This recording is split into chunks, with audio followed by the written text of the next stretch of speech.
हम में से लगभग हर एक ने जीवन में कभी न कभी क्रोध और इसके पागल कर देने वाली ऊर्जा का अनुभव अवश्य किया है।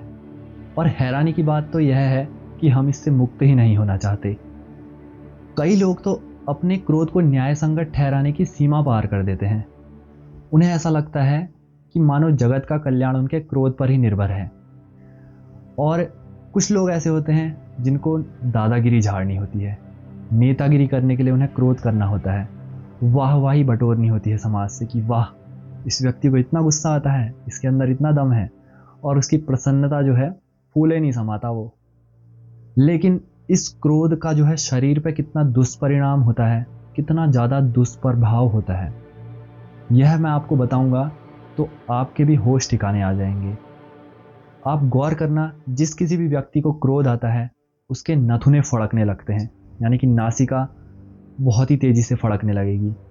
उसकी श्वास की गति जो है बहुत तेज़ हो जाएगी, यानी कि उसका सीना उतरने चढ़ने लगेगा, और उसकी भौहें जो है टेढ़ी हो जाएंगी, ऐसे होंठ उसके सिकुड़ जाएंगे ऐसे।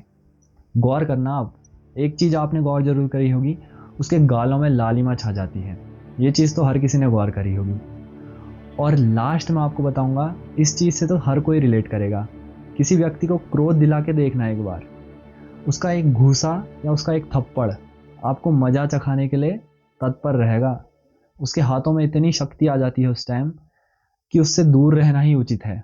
नहीं तो उसके हाथ में कुछ भी आ जाए, लकड़ी, कुल्हाड़ी, पत्थर, वो आपका खोपड़ा फोड़ देगा, गोविंदाय नमो नमः कर देगा।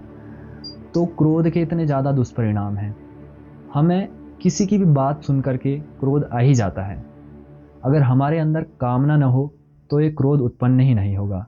हम चाहते हैं कि दूसरे लोग भी हमारी तरह ही बिहेव करें और वो जैसा हम चाहते हैं वैसा ही कार्य करें। लेकिन भगवान ने सबको अलग अलग दिमाग दिया है, सबके पास अलग अलग शक्ति है। वो अपनी लाइफ को खुद जी सकता है स्वतंत्रता से, लेकिन हम चाहते हैं कि जैसा हम सोच रहे हैं वो वैसा ही कार्य करे। क्या यह संभव है? श्री कृष्ण भगवान ने श्रीमद् भगवद गीता में अर्जुन से बहुत ही सुंदर बात कही है।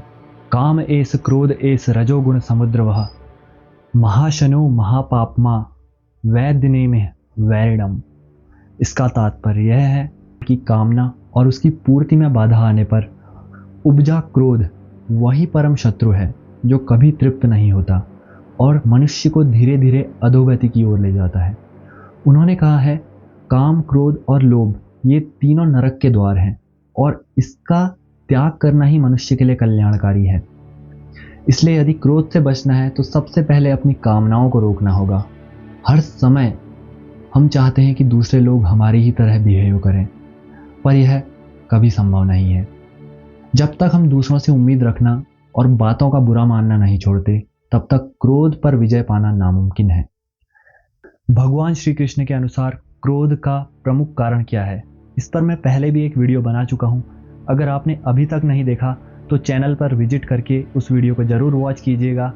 टिल द एंड आप इस वीडियो को देखिएगा और ऐसी ही आध्यात्मिक और जीवन बदलने वाली वीडियो मैं आपके लिए लाता रहूं। इसके लिए मुझे दीजिए आशीर्वाद और प्यार। तब तक के लिए सभी को राधे राधे, हरे कृष्णा।